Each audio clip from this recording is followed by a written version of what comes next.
ரசம் வந்து ஒரு நாளைக்கு ரொம்ப நல்லா இருக்கும், இன்னொரு நாள் வச்சிங்கன்னா அதெல்லாம் சொதப்பிடும். அந்த மாதிரி இல்லாமல் எப்போ வச்சாலும் ரசம் வந்து ரொம்ப நல்லா அருமையாக இருக்கணும் அப்படின்னா இந்த ரெசிபியை நீங்கள் கண்டிப்பாக இப்படி தெரிஞ்சுக்கணும். இதுக்கு வந்து ரசப்பொடி வந்து எப்படி பண்ணுறதுன்னு பாருங்கள். ஒரு ஸ்பூன் வந்து தனியாத்தூள், ஒரு ஸ்பூன் வந்து மிளகு வந்து எவ்வளோ சேர்க்குறோமோ அதை விட கொஞ்சம் எக்ஸ்ட்ரா ஜீரகம் சேர்க்கணும். அதாவது 1.5 ஸ்பூன் ஜீரகம் நான் சேர்த்துருக்கேன்.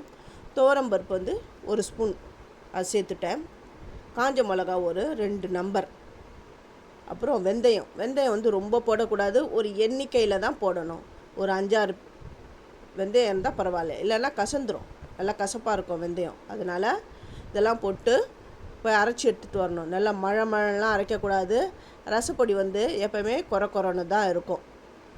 நீங்கள் வந்து ரசப்பொடி வந்து இந்த மாதிரி விதத்தில் நீங்கள் அரைச்சி வச்சிங்கன்னா சட்டுன்னு நமக்கு வந்து ரசம் வேணும்னும் போது கடகடன்னு இதை செஞ்சிடலாம். அதுக்கப்புறமா பூண்டு வந்து நான் சேர்க்க மாட்டேன், நாங்கள் பூண்டு சாப்பிட மாட்டோம், எனக்கு பூண்டு ஃப்ளேவர் பிடிக்காது அப்படின்றவங்க பூண்டை ஸ்கிப் பண்ணிக்கலாம். பாருங்க, இந்த மாதிரி குறைன்னு அரைச்சிட்டு அதுவும் பூண்டை போட்டுட்டு பல்ஸ் மோடில் தான் வச்சு அரைச்சி இந்த மாதிரி எடுத்துன்னு வந்துடணும். இதில் ரசம் வச்சு பாருங்கள், ஃபெயிலே ஆகாது. நீங்கள் எப்போ இந்த மாதிரி ரசம் வச்சாலும் அவ்வளோ சூப்பராக இருக்கும். இதோடைய கிளியர் டீட்டெயில் வேணுன்றவங்க என்னுடைய சேது சித்ரா கிச்சனில் போய்ட்டு பாருங்கள். தேங்க்யூ.